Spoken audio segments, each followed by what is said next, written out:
দেখো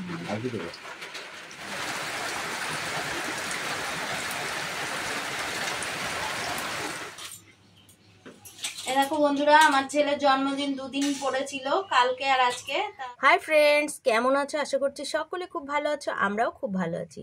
আমার চ্যানেলে সবাইকে স্বাগত। আজ জানো তো আমার ছেলের জন্মদিন, তো কিছুই করা হয়নি, যেহেতু কাল ছিল আর আজকেও আছে। তো কাল বাংলা ছিল, আজকে ইংরাজি। বাংলা দিনে একাদশী পড়েছে, ওই জন্য করতে পারিনি। তো আজকে ইংরাজি দিন, আজকে করব।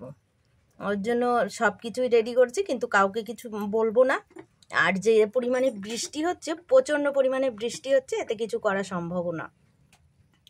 তো আজকে সারাদিন কি করি না করি সব তোমাদের সাথে শেয়ার করব, সঙ্গে থাকো, দেখতে থাকো। এই দেখো, রান্না বান্না সব গুছিয়ে নিয়েছি। এখানে আছে পটল ভাজা, কাঁকরোল ভাজা আর আলু ভাজা করব, আর হচ্ছে এখানে আছে বেগুন, আর চাটনি করব, ডাল করব, আর হচ্ছে চিকেন করব, আর পায়েসটা করব। সন্ধ্যাবেলায় ইচ্ছা আছে পায়েস আর কেক, মানে কেক কাটবে সন্ধ্যাবেলায়, আর পায়েসটাও যদি পারি এখন করব, না হলে সন্ধ্যাবেলায়। তো আবার দেখতে থাকো, সঙ্গে থাকো। দেখেছো বন্ধুরা কিভাবে বৃষ্টি হচ্ছে, একভাবে বৃষ্টি হচ্ছে, কালকে রাতের থেকেই শুরু হয়েছে। এই রকমভাবে বৃষ্টি পড়ে যাচ্ছে, একই রকমভাবে আমাদের চারিদিকে জল হয়ে গেছে, রাস্তায় জল হয়ে গেছে, মাঠে জল হয়ে গেছে, আমার ঘরের চারপাশে জল হয়ে গেছে, পেছনের দিক দিয়ে সব জায়গা দিয়ে জল হয়ে গেছে। মানে এত পরিমাণে মনে হচ্ছে রাগ করে করে বৃষ্টিটা হচ্ছে, সেইভাবেই বৃষ্টি হয়েই যাচ্ছে। এই দেখো খুব বৃষ্টি হচ্ছে, কিন্তু খুব, মানে কমছেই না, কোনো কমার নামই নেই। ওই জন্য আমার বোনকে বলেছিলাম আসার কথা, ও আর আসতে পারলো না। কি করে আসবে? এরকম বৃষ্টি হলে কখনোই আসা সম্ভব না, রাস্তায় বেরোনোই সম্ভব না। ওই জন্য ও আর আসতে পারেনি। আমার ছেলেটার কিন্তু খুব মন খারাপ হয়ে গেছে, তার জন্য মনে আসতে পারবে না।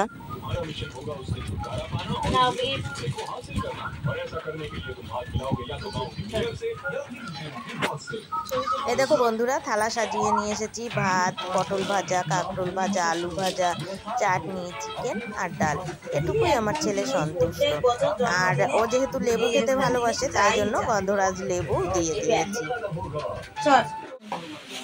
এই যে এখন সকালবেলা ভাত তরকারি দিয়েছি, চিকেন দিয়ে করে, আর এখন লুচি করে দেবো। পায়েস করা হয়ে গেছে, পায়েসটা মনা করেছে, আর কেক আনা রয়েছে, আর মুষলধারে বৃষ্টি হচ্ছে, এর জন্য আরো কিছু করতে পারিনি।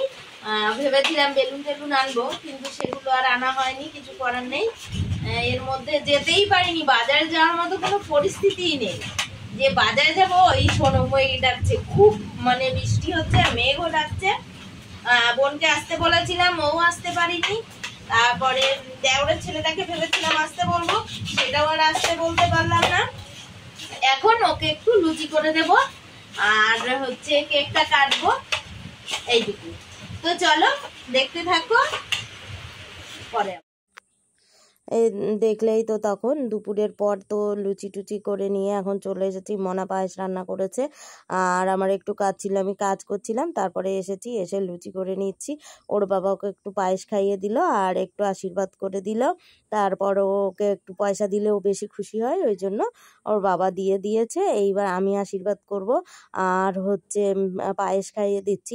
যদিও আমাদের ধান দুব্য দেওয়ার কোনো নিয়মই নেই, আমাদের জন্মদিন করার কোনো নিয়ম নেই, কিন্তু সব বাচ্চাদের করে দেখে আমার ছোট থেকেই ভালো লাগতো, তাই আমি ছোট বয়স থেকেই ওদের দুই ভাই বোনেরই জন্মদিন পালন করতাম। আর হচ্ছে আমার দেওরেরটাও করে এখন, আমিও করতাম বলে ওরাও করে। যাই হোক, আমি আশীর্বাদটা করে দিয়েছি আর বলেছি মাথাটা ঠান্ডা করো। আর এদিকে আমার মেয়ে এবার করছে ওকে আশীর্বাদ, আশীর্বাদ করবে। আর তোমাদের দাদা ভাই কিন্তু ক্যামেরাটা ধরে আছে। দেখো কেক কাটিং করতে করতে আমার ছেলেকে কিন্তু দেখাই যাচ্ছে না, আমার জন্য পুরো ঢাকা পড়ে গেছে। এবার তোমাদের দাদাভাই বলছে তোমার জন্য কিন্তু ছেলেকে দেখাই যাচ্ছে না, ওই জন্য আমি একটু আবার সরে গেলাম, গিয়ে এবার বলছি আমি তো এত মোটা, ওই জন্যই দেখা যাচ্ছে না, তাই তুমি একটু উঠে যাও, তাহলে উঠে গিয়ে তো করলেই দেখা যায়। আমি আবার এই কথাটা বললাম। আর এবার দেখো দুই ভাই বোন কেক মাখামাখি করছে, ও একটু কেক খাইয়ে দিচ্ছে, এবার আমাকেও একটু খাইয়ে দেবে, দেখবে। এই যে পড়ে গেছে একটু কেক, ওই জন্য নামিয়ে ফেলছি। হ্যাঁ, এবার আমি ওখান থেকে উঠে এলাম। কারণ ক্যামেরাটা ধরতে হবে। তোমার দাদাভাই কিন্তু কোনোদিনই আমার কোনো ক্যামেরা ধরে দেয় না। যাই হোক, আজকের দিনে ক্যামেরাটা একটু ধরে দিয়েছে, আমি খুব খুশি হয়েছি। তো বন্ধুরা, ভিডিওটা অনেক বড় হয়ে যাচ্ছে, তাই ভিডিওটা আজ এ পর্যন্তই। যদি তোমাদের ভালো লেগে থাকে তাহলে লাইক, কমেন্ট, শেয়ার করে দিও, চ্যানেলটি সাবস্ক্রাইব করে দিও, পাশে থাকা বেল বাটনটি বাজিয়ে দিও, যাতে আমার সমস্ত ভিডিওর আপডেট সবার আগে তোমাদের কাছে পৌঁছে যায়। আর সবাই ভালো থেকো, সুস্থ থেকো। দেখা হচ্ছে নতুন কোনো ব্লগের সঙ্গে, নতুন কোনো